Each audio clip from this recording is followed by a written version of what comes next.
Hey, Dr. Fred, TMT. Hey, you know what? You guys repeat this all the time. I love that about you. By the way, so here's what we're talking about today. Are you changing your mind? Now, there's a quote I heard, and it's not the movement of the clock that creates the newness in life. It's the movement of your mind.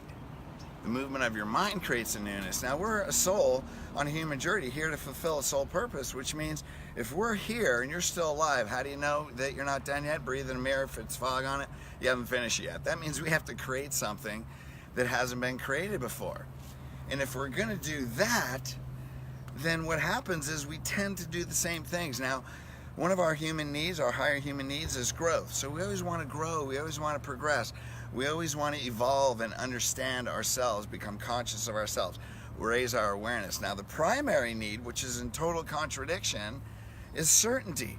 We want certainty. We want structure. We want to feel safety. Now, think about it. We want to grow into something new, yet our primary need is certainty. These two are totally in conflict.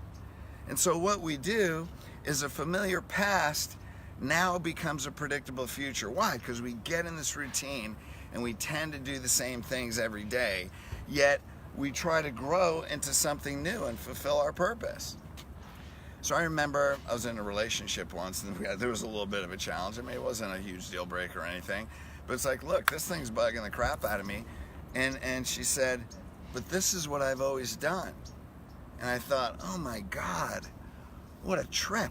You know, how many times do we just do things because we've always done it, but it's not getting us what we want?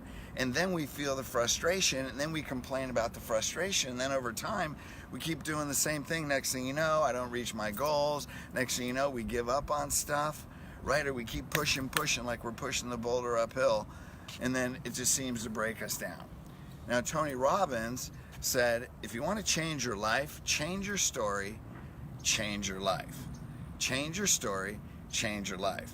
That means you can't do what you've always done, because if you do what you've always done, you're going to be who you've always been. And a new house doesn't make a new marriage, right? A new car doesn't, well, it might make a new driver. I have a great motorcycle. Definitely makes you a new driver. But a new outfit doesn't make a new person. New things don't make us different. They may change our experience a little bit, but are we still the same person, right?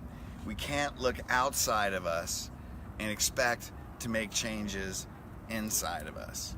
You can't say, well, when this happens, then I'll do this.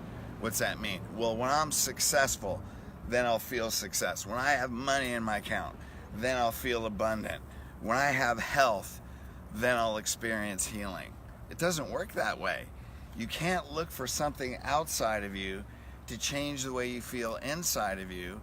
Otherwise, you're never going to experience that condition.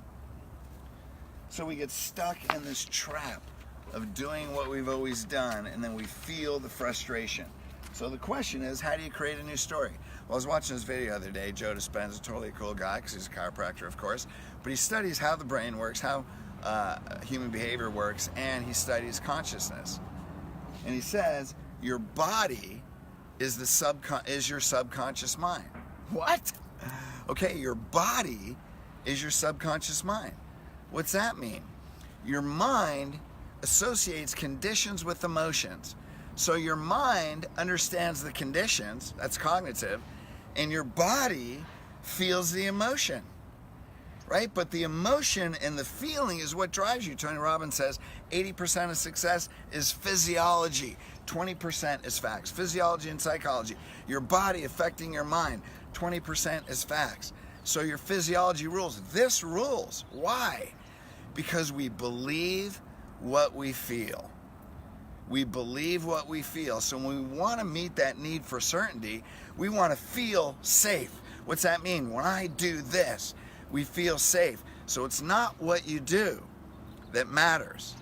It's why you're doing it that matters. It's not what you do that matters. It's why you're doing it that matters.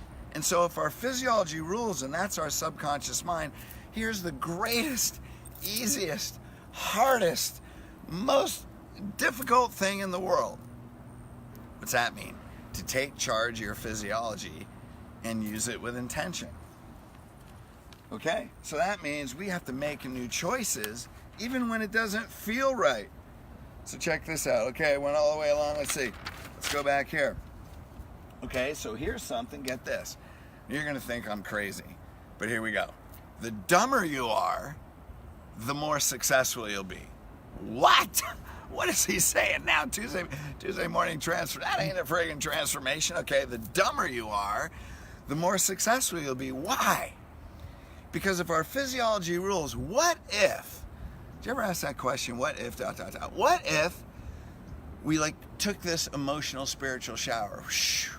We washed off everything from the past and we thought, you know what? I'm going to forget everything I know, relatively speaking.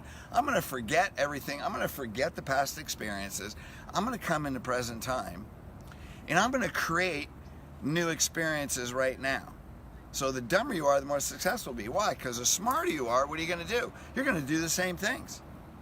So there's a guy, Naveen Jain. He grew up in poverty in India, and he created 7 multi-billion-dollar industries in industries he knew nothing about. Why? Because the dumber you are, the more successful you'll be. So he goes into an industry, knows nothing about it, and then sees out of the box. Because really smart people, what do? The same freaking thing, the same status quo, right? So he sees it different. He has these totally disruptive ideas. Then he hires the people to create it. 7 from poverty, to 7 multi-billion-dollar industries, changing the world. Why? Because the dumber you are, the more successful you'll be. So we got a 5-step system to washing away the past and just being dumb. Simplicity, guess what? Simplicity is brilliance. So I'm willing to give up intellect for freaking brilliance. How about you? For brilliance to fulfill our sole purpose. So what's number 1? Meditate.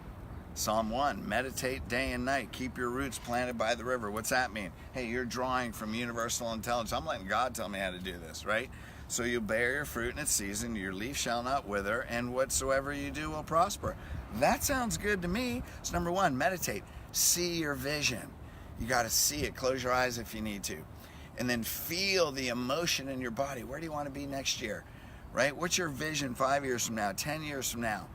Right? And then feel it in your body, because your body, remember, is your subconscious mind. So what are you actually doing? You're retraining your subconscious mind. So I see it. I intentionally feel it in my body. I put it in every space and every cell in my body. Man, I feel joy. I feel enlightened. I feel empowered. I feel amazing. I feel abundant. I feel loved and loving. Okay, what's number 2? So once you get that, then you take the shower. You know, like you have those big square shower heads things, and they pour over you standing on a waterfall. Whew. Man, I wash away everything from this second backwards. I don't even need to remember it. There's total forgiveness.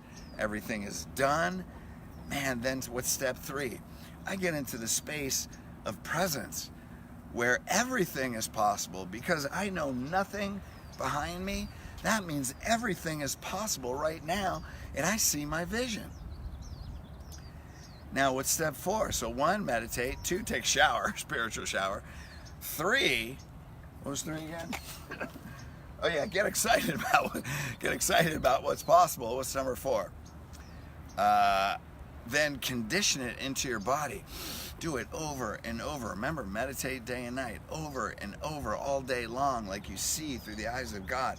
I see my vision. I don't see all this. I can appreciate this, but I also see the vision coming to pass. What's 5?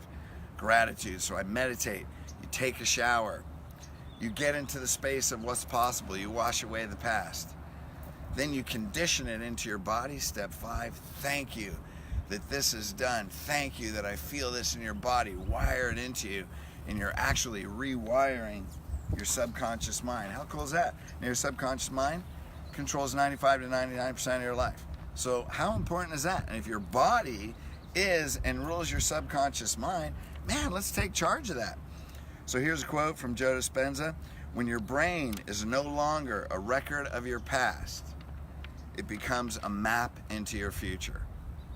That's intense, okay? It's no longer, I'm not repeating my past, man, we're recreating our future, right? So now when you feel success, you become successful. When you feel wealth, you become wealthy. When you feel love, now you develop and you enhance the loving relationship that you're in, or you find that ultimate partner, right? Isn't that what we're all seeking? Okay, check this out. If you're not being defined by a vision of your future, then you're left with the old memories of your past, right? And you'll be predictable in your future in life. So when you're not being defined right now by a vision of your future, then you're just living in your past right now. And then you develop a predictable future because that's what's controlling it, right? So I got 3 more steps. What are the first one? Meditate, take a shower, condition it into you, right? Now it was 4, get in what's possible. Meditate, meditate, take a shower, get into what's possible, condition it, gratitude. Now check out these 3 steps. Take charge and command of your body. That's it.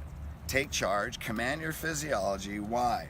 So your emotions and physiology don't rule you, we rule them. We rule our physiology and emotions, and then don't be ruled by your environment.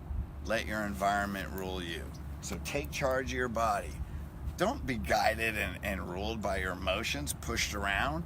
Let's rule our physiology and our emotions with 5 steps, and then let's be greater than our environment, and let's create our environment. Okay, gang, this whole time I was actually speaking to myself. This is where I'm going. If you want to go with me, that's cool. Love you, appreciate you. You got a big purpose. This is a good one. Share it, comment, send it around the world. Thanks, love you, see you next week.